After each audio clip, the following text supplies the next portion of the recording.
something like a basic, universal, a buoy.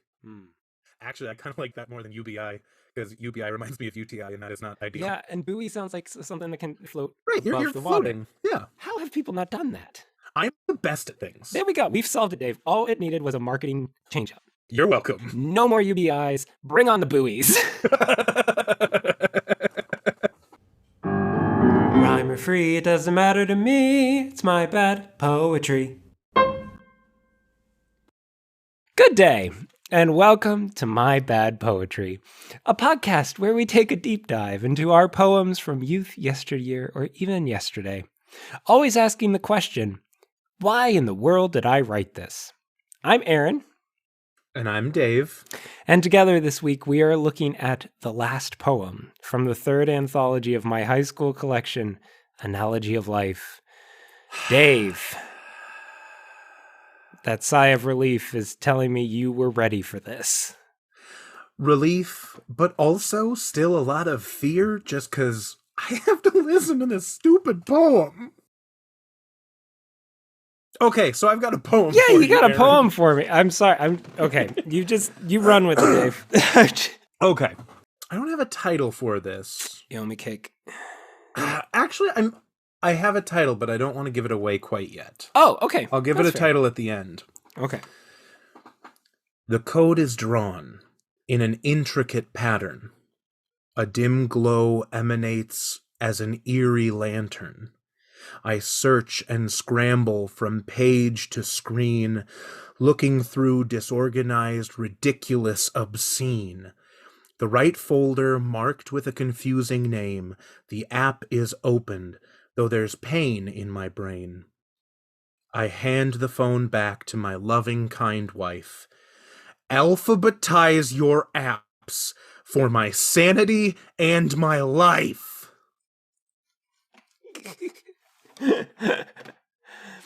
So this is a poem called My Wife. Everybody still likes a Borat reference, right? No one likes Borat. No one likes Borat on probably any side of anywhere. Yeah, that's fair. And yet, most quoted movie of my high school. Right? Yeah. Yeah. Okay. What is the style of this? Because it has a rhyme scheme. It's just A, B, B, C, C, D, D. Just a very basic rhyme scheme. I liked it. It drew you in, and then it had the twist. My signature. Your signature twist. Well, let's look at one of my old. The last, Dave. Okay. Of Analogy of Life.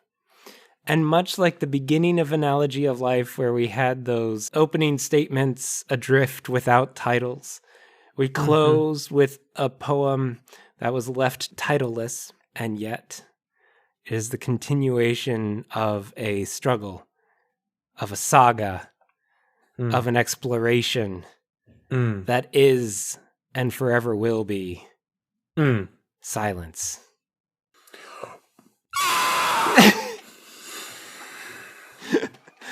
I feel like that was just the appropriate noise for that moment. An elephant?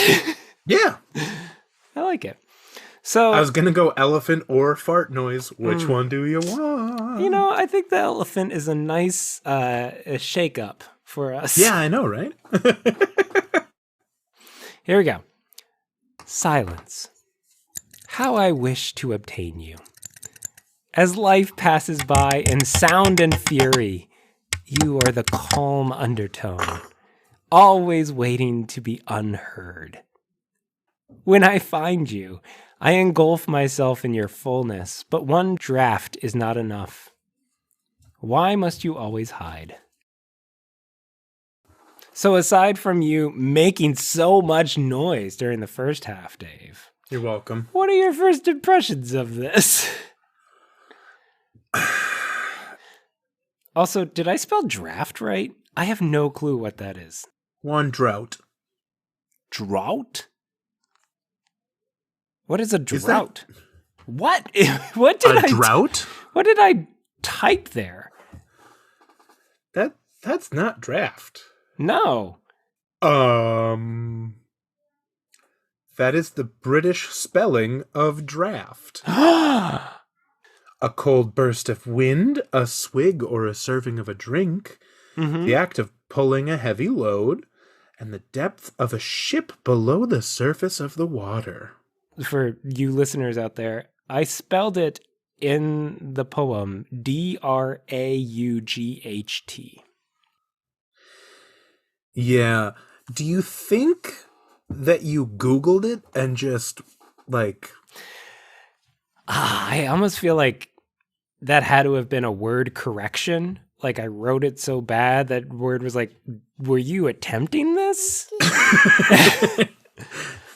I do think that's the right word I was looking for, because engulf myself in your fullness seems to express some sort of like water or...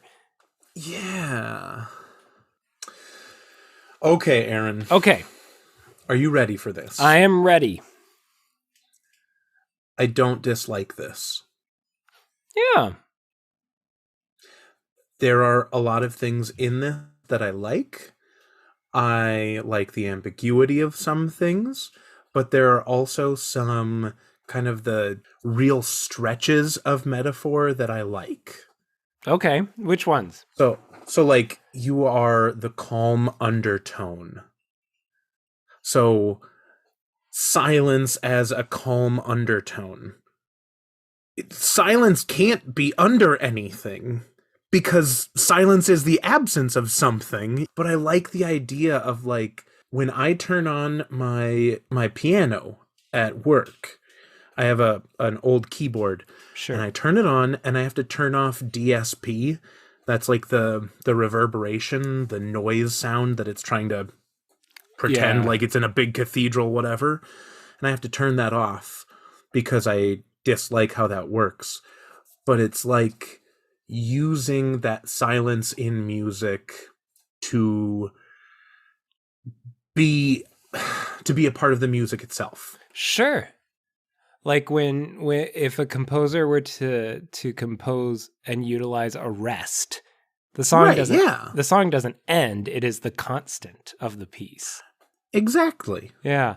I think my previous poem was trying to make that point and just hit it over the head with a sledgehammer with so many mixed metaphors and bad images. And so this one to just that 2-word phrase, the calm undertone, captures that far better. Yeah.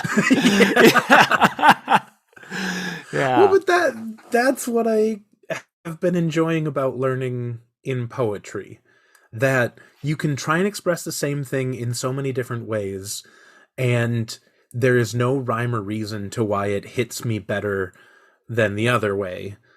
Other than, you were using a sledgehammer when you needed just like a little pin hammer to tap it in. Yeah. Yeah. Now, do you think I knew the Faulkner Sound and Fury? The Sound and the Fury? I don't think I would have known that reference in high school. I doubt it. It's kind of funny that we're doing this poem. Right. Silence How I Wish to Obtain You. When you have the moment of silence, you really have to soak it in, because they are few and far between. Yeah. This podcast is going to be 2 hours long, folks, because it is constantly interrupted. Oh gosh. But yeah, I don't think I would have gotten Faulkner. I don't know that. I mean, but that phrase is out there. Right. Yeah. I think even he probably was. Do you think he coined that in his title? I don't know. I feel like that... I'm going to guess it was Shakespeare. You always go to Shakespeare. It's always going to be Shakespeare, because it's the most prolific writer we have from that century, so... Sure, yeah.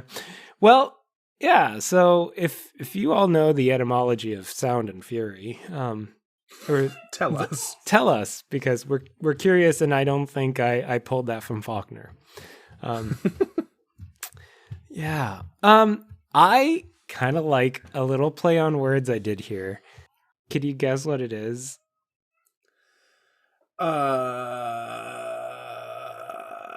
Waiting to be unheard. Yes. Yeah. I think that's a clever little twist of expectations there that I'm kind of proud of my previous self for putting that in there. I kind of like that. Again, I think that goes to the calm undertone, that musical metaphor of waiting to be unheard, that break, that silence, that pause, that rubative. But yeah, like a fermata over the rest, where you do like a big building to a point, and then it's just silence. And then you hit them, them. Bring back in. Yeah. Yeah, the romantics do that so well. Mm-hmm. Anyway, so why do you think a high schooler, potentially 18-year-old, 16 to 18-year-old, why this obsession? Why am I seeking this type of silence that I describe here? That is a very good question. I would say it's because you wanted to be seen as deep, or you wanted to think you were thinking you were deep. Sure. And you can talk about chaos and the ubiquity of noise, but I just need that strong silence. I think it's that. I think you're right. It's kind of a pretentious pursuit of a high schooler trying to be deep. Yeah. Yeah. But maybe fourth time's a charm on this one. I mean, kinda. I mean, so starting off this podcast, all of your poems were, this is a definition of a word that I am trying to make. Mm-hmm. Life. And you move. What is it? It is this. Right. You move past your definitional phase. Here, you're still defining silence, but you're not directly defining it. You're defining it by what you want it to be and how you seek it, rather than what, a dictionary, 16-year-old kid is going, oh, I think this is a really deep way of talking about, like, quiet. Yeah. Yeah. Yeah. So it's open for interpretation, is what you're saying. Yeah, it's not a definitional. It invites the reader in. Mm-hmm. And so for me as a nearly 33-year-old with a rambunctious child, I read this poem very differently. Of like the joy of silence and just to engulf yourself in a moment of silence. I think an angsty high schooler trying to be profound and deep, it's probably like, oh, well, like the world sucks and life just is sound and fury. And so like silence would be ideal. It's right. Yeah. And it has a different tone from that perspective. So I think that's a reasonable conclusion to come to. Yeah. Huh. Well, and I'm looking at your terrible spelling, and the more I think about it, the more I like that. Yeah. I turned British for a second. Yeah. I'm looking at, I'm thinking through the definition of draft, and when you talk about it in like a ship metaphor, you could, if you changed engulf to be something more in the direction of ships, and the draft is what is underneath the water. So like immerse? Yeah. Yeah, okay. Because then it means more of that undertone. Like it's capturing that under the tone, under the water, under the noise. Yeah. Yeah. Yeah, that which is carrying the ship. Yeah. Oh. There's something there. Yeah, I really should be immerse myself in your fullness. Because then it's like setting sail. It's like you're on a journey of discovery in the silence. Oh. If only you had noticed your mistake earlier, you might have done something with it. Yeah. I mean, where would I have gotten the term draft? I wasn't I was a teetotaler. I did not drink. Like Right. I didn't have my like beer stein there and it's like, oh, a draft. That's just that is definitely Lord of the Rings. They come in pints? They come in pints? No, I could see that though. That's probably more kind of like the Lord of the Rings, just kind of fantasy realm. That's how they talk. Yeah, that's totally how they talk. Oh my gosh. Did I tell you I was writing something for a end of the year report and I had Lord of the Rings music playing in the background because I just needed something. Sure. And I wrote something along the lines of lest we forget our sacred duty and fall to the snares. And I stopped in my path and went, I need to change the music. Like this is bringing me to a place that I am not trying to write. This is so wrong. But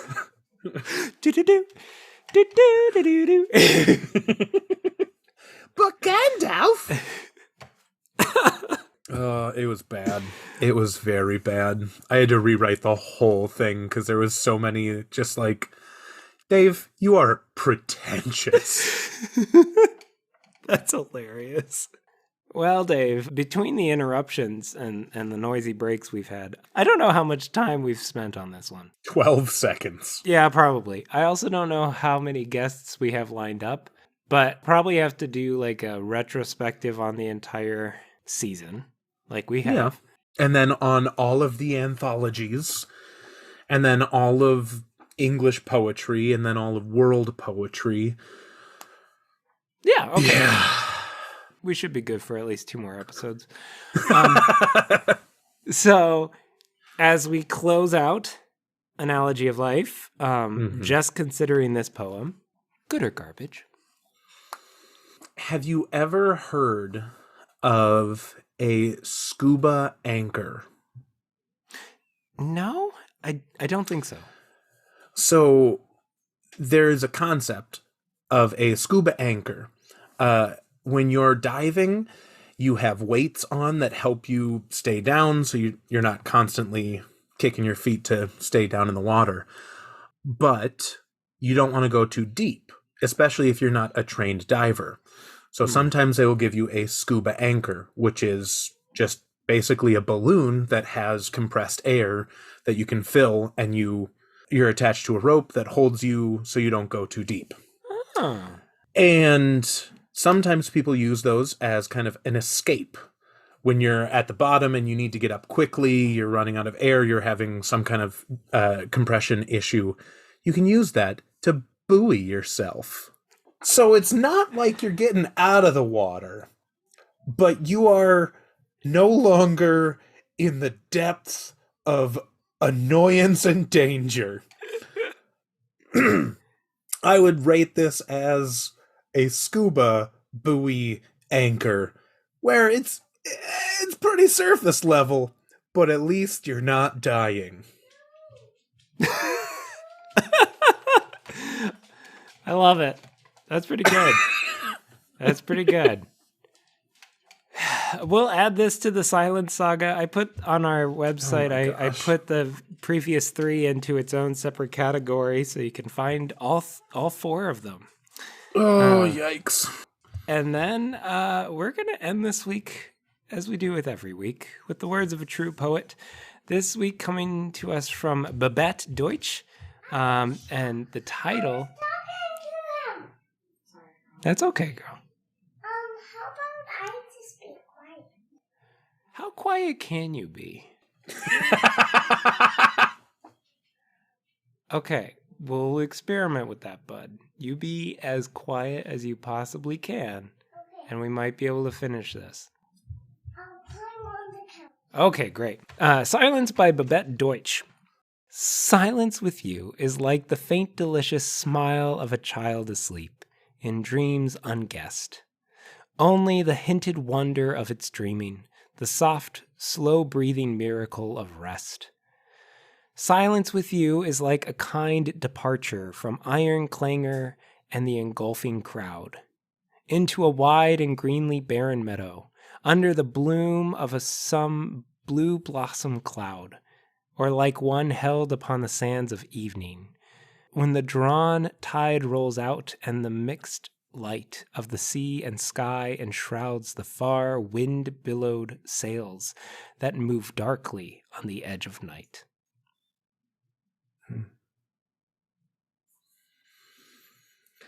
That reminds me of a cartoon that I saw recently. What?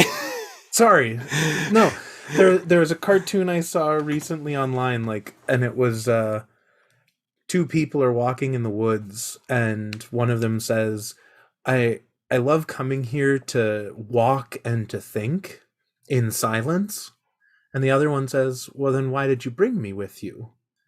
And the first one says, my thoughts are nicer when I'm around you. Aww.